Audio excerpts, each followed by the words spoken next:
मंडईमध्ये कोबीचा गड्डा थोडासा स्वस्त मिळाला की आपण मोठ्यातला मोठा गड्डा घेतो आणि माझं पण तसंच काहीसं झालं. मी मोठा गड्डा घेऊन आले खरं, पण अशा वेळेला आहे ना एवढा मोठा गड्डा कापायचं म्हटलं की हाताची आणि सुरीची एकदम वाट लागून जाते.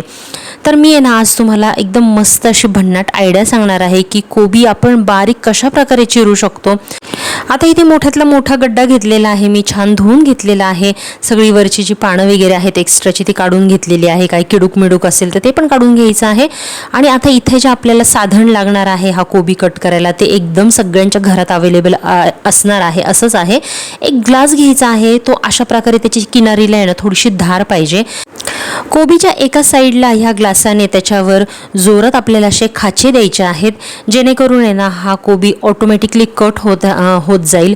तर तुम्ही इथे बघू शकता, असं कुठलाच रूल नाही आहे की आडव्याच पद्धतीने याचे खाचे दिले पाहिजे किंवा उभ्या पद्धतीने खाचे दिले पाहिजे. कशाही प्रकारे तुम्ही हा ग्लास जो आहे हा जोरात ह्या कोबीवर जोरात आपटला तर ऑटोमॅटिकली हा कोबी चिरला जातो आणि अगदी 1-10 मिनिटामध्ये बारीक असा कोबी चिरला जातो. तुम्ही बघू शकता अर्धा गड्डा माझा कोबी चिरला आहे. आमच्या घरात आम्हाला 3 जणांना एवढी भाजी खूप होईल. तर बघू शकता किती छान असं बारीक एकसारखी कोबी चिरली गेलेली आहे. कुठल्याही प्रकारची फूड प्रोसेसरची गरज नाही आणि सुरीने तुम्हाला माहिती आहे की जर मोठा गड्डा असेल तर कोबी चिरायला किती अवघड जातं. तर अशा प्रकारे ग्लासाने ना मस्त अशी बारीक कोबी आपली चिरली जाते. आता तुम्ही म्हणाल की ही पद्धत तुला कुठे कळाली, तर ही पद्धत जी आहे ना माझं जेव्हा लग्न झाल्यानंतर आमच्या घरात भरपूर असे सासरी पाहुणे जमले होते. एक गावाकडच्या बाई होत्या, मला माहिती नाही आता त्या कोण होत्या, आमच्या कोणीतरी नातेवाईक होत्या.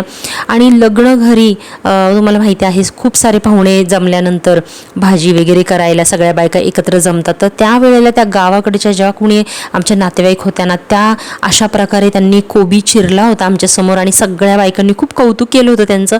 आणि ती पद्धत माझ्या कुठेतरी डोक्यात अजून पण आहे आणि त्या आमच्या नातेवाईक बाई ज्या होत्या ना त्यांच्याकडूनच मी ही पद्धत शिकली आहे. तर आपल्या आयुष्यात असे खूप लोक येत असतात आणि कोण काय आपल्याला शिकवून जाईल ना हे काही सांगता येत नाही. त्याच्यामुळे सदैव आपलं डोकं, आपले कान, आपले डोळे उघडे असले पाहिजे आणि शिकून घेण्यासाठी, प्रत्येक गोष्ट शिकून घेण्यासाठी दुसऱ्यांकडून खूप मोठं मन आणि आपली स्वतःची इच्छाशक्ती सुद्धा तेवढीच असावी लागते. तर असो मी त्या आमच्या गावाकडच्या बाईंकडून ही छान अशी आयडिया शिकलेली आहे. आणि इथं बघू शकता तुम्ही भाजीसुद्धा माझी कोबीची रेडी आहे बरं का मंडळी. मस्तपैकी बटाटा, टोमॅटो, नंतर हरभऱ्याची डाळ, कोथिंबीर घालून मस्त अशी कोबीची भाजी इथे तयार झालेली आहे. ही बारीक कोबी चिरण्याची ट्रिक तुम्हाला कशी वाटली मला नक्की कमेंट करून कळवा आणि आपल्या चॅनलला सबस्क्राईब करायला विसरू नका.